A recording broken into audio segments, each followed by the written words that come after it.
Isaias is officially a hurricane. The storm knocked out power and caused flooding and small landslides across Puerto Rico and the Dominican Republic on Thursday. Packing 80-mile-per-hour winds, the Category 1 storm is expected to drench parts of the Bahamas and the Turks and Caicos Islands overnight. Forecasters say the Isaias will intensify over the weekend. Hurricane watches are already up for parts of the Florida coastline. AccuWeather's Jeffrey Cornish joins me now with more. Jeffrey, any sense when we can expect, when and where do we expect the storm to make landfall? Well, it's crossing the southern Bahamas right now, and we fully expect that it's going to come very, very close to Florida this weekend.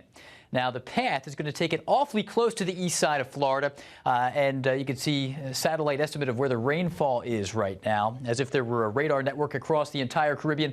So it's still a bit southeast, hundreds of miles southeast of Miami. But as you mentioned, hurricane warnings are in effect for the Bahamas and even portions of the coastal waters near Port St. Lucie, Florida.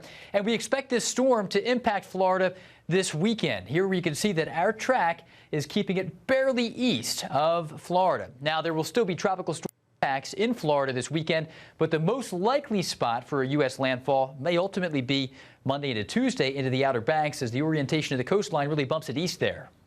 What kind of damage could we see from this storm?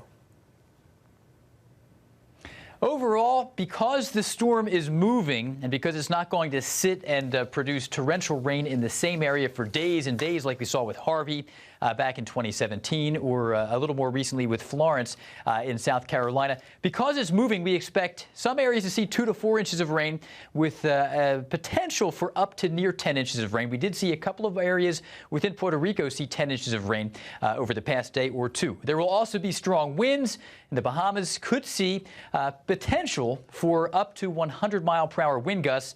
And as you can see with this moving most likely to the north and west, here's our forecast for gust potential.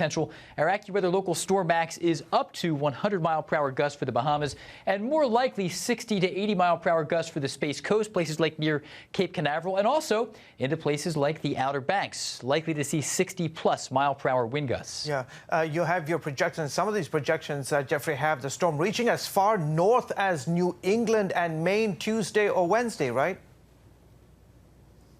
It's very true, and by that point, we would expect this to become a tropical storm.